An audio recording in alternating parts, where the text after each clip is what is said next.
Merhabalar efendim, hepiniz hoş geldiniz. Çok teşekkür ederek başlamak istiyoruz her zaman olduğu gibi. Efendim, önümüz 23 Nisan, tüm ulusun Ulusal Egemenlik ve Çocuk Bayramı'nı en kalbi duygularımızla kutluyoruz efendim ve 102. yıl dönümünde şehitlerimizi bir kez daha rahmet ve minnetle anıyoruz efendim. Aslında tam da konumuzun üzerine geldi. O gün verilen milli mücadele, yani 1915, 19, 20'li yıllardan itibaren ve evveliyatı da var. Verilen milli mücadele aslında bugün toplumlar üzerinde oynanıyor ve toplumsal savaşa dönüşmüş durumda. Yani toplumlar ne kadar etki altına alınabilirse o kadar aslında savaşı kazanmış kabul ediyorlar.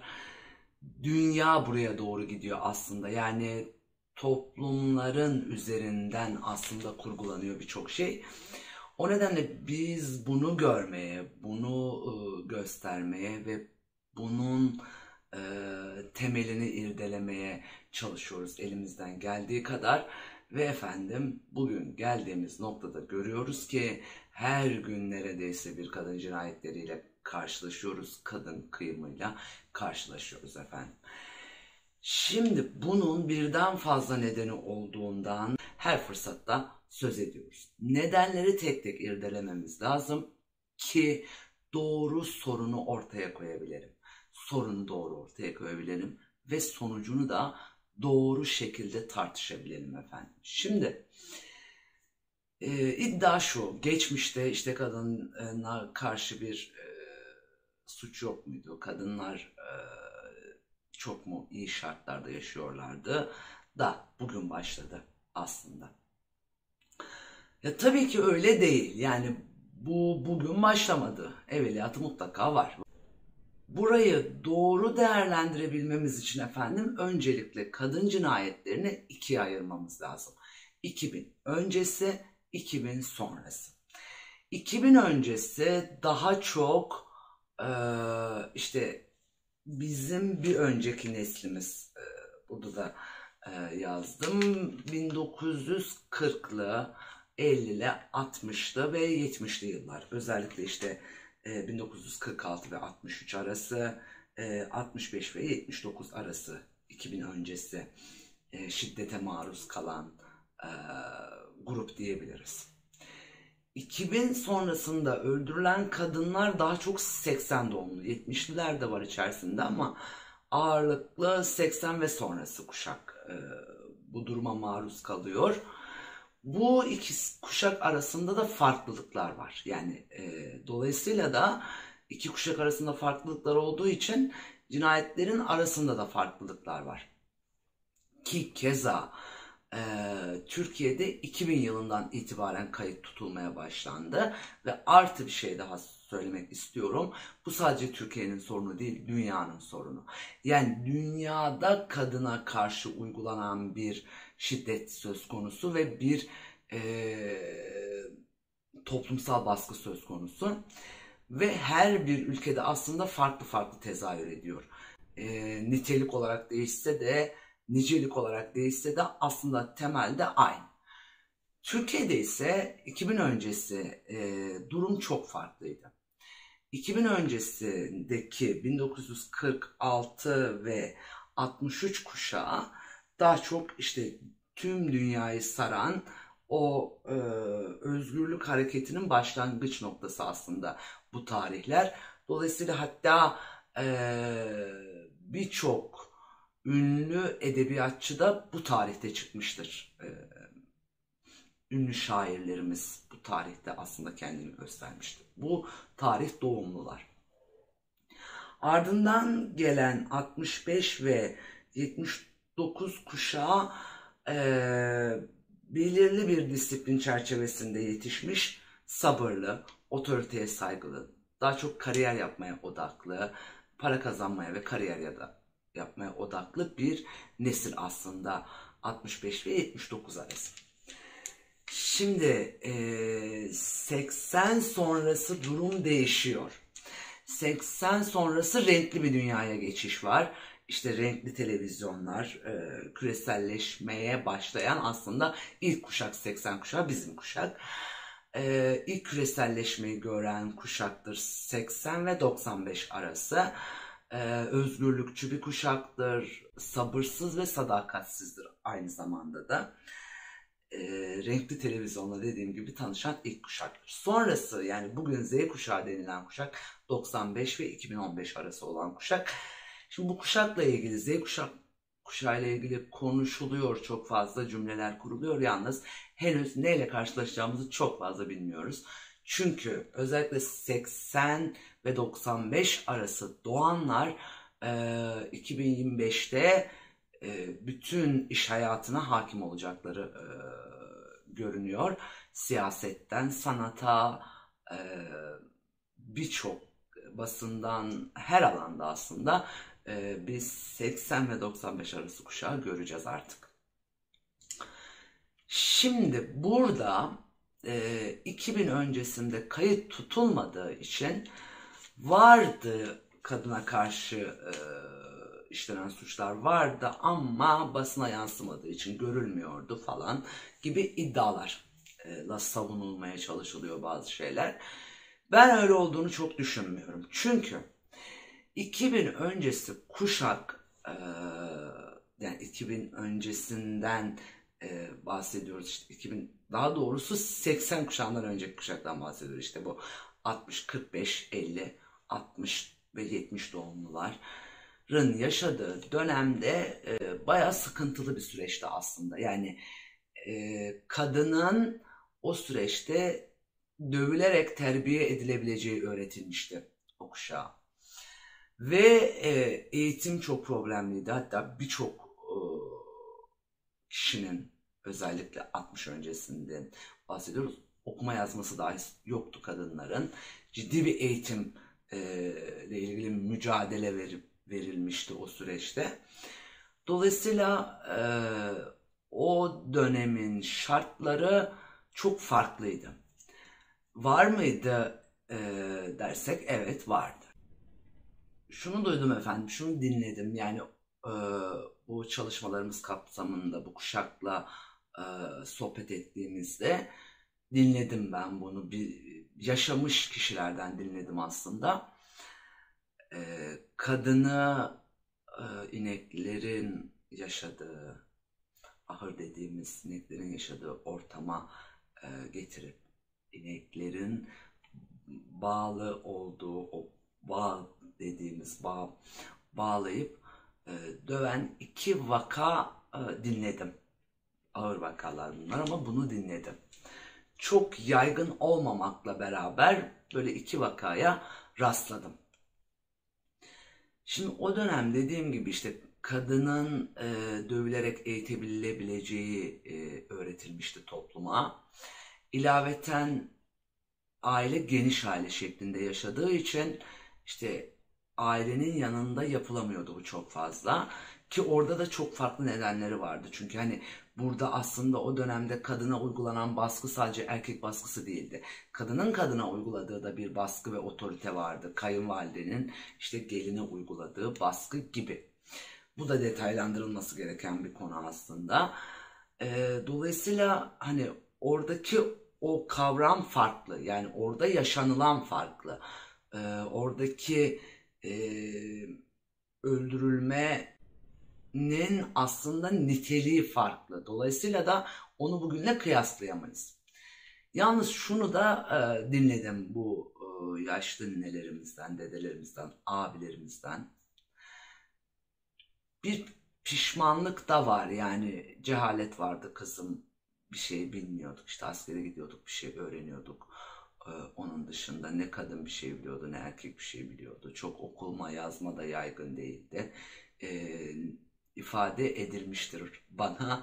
Hani o pişmanlığın verdiği feraseti de dinledim. Yani bunu çok hani o dönemi aktarmak için söylemiyorum. Aradaki farkı anlatmaya çalışıyorum sizlere. O dönemde tabii işte aile baskısı farklı şekilde tezahür ediyordu. Fakat Bunu dillendiren, bunu dinlediğim kişiler şunu da ekliyorlardı. Sayıları bugünkü kadar fazla değildi kızım ifadesini duydum. Çünkü o dönemde bu e, bir şekilde aile içerisinde tolere ediliyordu. Yani çok dışarıya yansımadan veya devlet müdahalesine gerek kalmadan aile büyükleri, ailenin ileri gelenleri veya köyün ileri gelenleri müdahale ediyorlardı. Ve bir şekilde ya kız alınıp baba evine getiriliyordu. İşte sahip çıkılıyordu aslında kadına o dönemde. Yani o dönemde devlet müdahale edilene kadar kadına sahip çıkılıyordu. Burada önemli bir nokta var. Oradaki yaşananlar doğrudur demiyorum. Yalnız yaşananların doğrularını da almayı ihmal etmeyelim. Biz şayet orta yollu geleneklerimizi, göreneklerimizi sürdürmezsek, uç noktalara ayırıyorum, sürdürmezsek toplumu konsolide edemeyiz. Bir şekilde bunu hani orta yollu olan kısımları götürmemiz lazım. O dönemde dediğim gibi kadının bir sahibi vardı aslında. Abisi, kardeşi, babası sahip çıkıyordu. Bugünkü kadının pek sahibi yok. Devlet sahip çıkamıyor, çıkmıyor. Yasa çıkartmak dışında. İşte o yasalar sahip çıkma yasaları değil aslında. Çıkartılan yasaların bazıları da kadını öldürtüyor. Yani orada da problem var aslında. Bir de tabii o dönemde çıkartılan yasalar var. Özellikle 60 ve 70 yıllarda çıkartılan yasalar var. Onları da detaylı konuşacağız. Bugünkü kadın biraz daha kendi kendine bırakılmış durumda. Yani özgürlük adı altında kendi haline bırakılmış durumda ve kadın da bunu bir şekilde kamufle etmeye çalışıyor, örtmeye çalışıyor, kapatmaya çalışıyor. O boşluğu bir şekilde doldurmaya çalışıyor. Çünkü hani çok da Avrupa'yı olamadık. Yani Avrupa'da şöyle bir durum söz konusu. Kadın eğer şiddet görüyorsa devlet tarafından ona sahip çıkılıyor. Ama Türkiye'de özgürlük adı altında kız çocuklar aileden uzaklaştırıldı. Yani ne tam özgürleşebildik ne tam feodalleşme durumundayız. Hem feodal yapımız devam ediyor hem özgürleşmeye çalışıyoruz. İşte orada problem başlıyor aslında. Geçmişteki o feodal yapı kadını biraz daha kurtarıyordu. Ki o dönemin insanlarıyla sohbet ettiğimizde de bu kadar yaygın olmadıklarını söylüyorlar. Dediğim gibi bu şekilde kontrol altına alınıyordu. Bugün yani 2000 öncesi yaşanan buydu ve bu e, durum işte oradaki yaşanan gerçek hakiki bir durumdu. Bugün yaşanan yani bugün kadının şiddet görmesi daha çok 80 ve sonrası kuşaktan bahsediyoruz. İşte 70'ler de var içerisinde. 2000 yılından itibaren istatistik tutulmaya başlandı. Bunlar inceleniyor zaten. Ki geçmiş de incelenebilir. Bakın yani devletin elinde bütün imkanlar var. Kayıtlardan, hastane kayıtlarından tutun da ölüm nedenlerine kadar çıkartılabilir. İsteyen çıkartabilir bunu. Devletin imkanları, bütün imkanlar elinde. Bugünkü problem işte o 80 kuşağının özgürlükçü bakış açısı. Şimdi özgürlük kavramı bu topluma yanlış empoze edildi. Özgürlükten ne anlıyorsunuz diye sorduğumuzda işte soyunmayı özgürlük olarak algılıyor. Yani bu pompalandı topluma. Yani bir kuşak işte 90'larda hatırlıyorum benim çocukluk 90'lara denk geliyor. Hatırlıyorum işte falanca manken cesur pozlar verdi. İşte filanca sanatçı cesur öpüştü. Dolayısıyla işte soyunmayı özgürlük, soyunmayı cesaret olarak algılamaya başladı. Bu bugünkü tehlikeyi doğurdu aslında. Dolayısıyla bir de tabii o dönemin kadınıyla bugünün kadını aynı değil. O dönemin erkeğiyle bugünün erkeği de aynı değil. Orada biraz daha sabır vardı. Yani aile kurumuna duyulan saygı, sadakat ve sabır vardı. Bugün o sabrı da kaybetti aslında insan. Dolayısıyla da tahammül sınırı da kalmadı aslında. Geçmişte doğrudur yanlıştır kısmından bahsetmiyorum. Ben teknik kısmından bahsediyorum.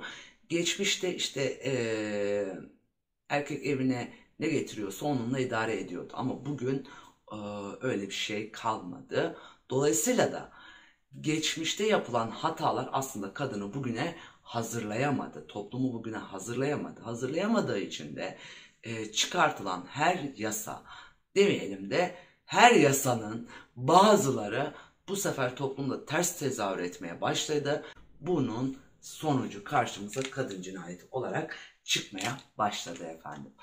Dolayısıyla da ikisi arasında farklılıklar var. Yani 2000 öncesi ile 2000 sonrası arasında farklılıklar var.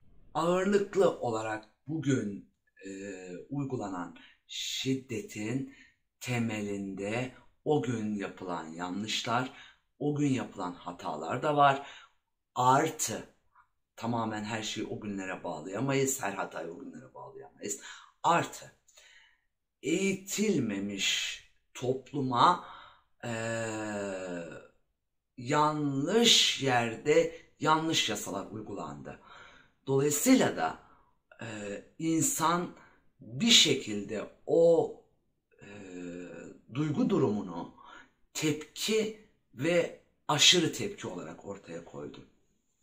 Dolayısıyla da işte o erkeğin kendini geliştirememesi, yani toplumsal gelişimin tamamlanamaması çok da bazı şeylere tahammül edemediği bir noktaya getirdi insanı. Dolayısıyla da efendim bunun sonucu karşımıza farklı şekillerde çıkmaya başladı.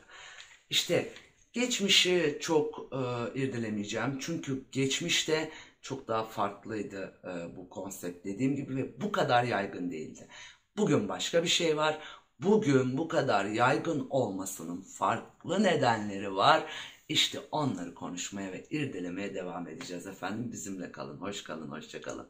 Esen kalın efendim.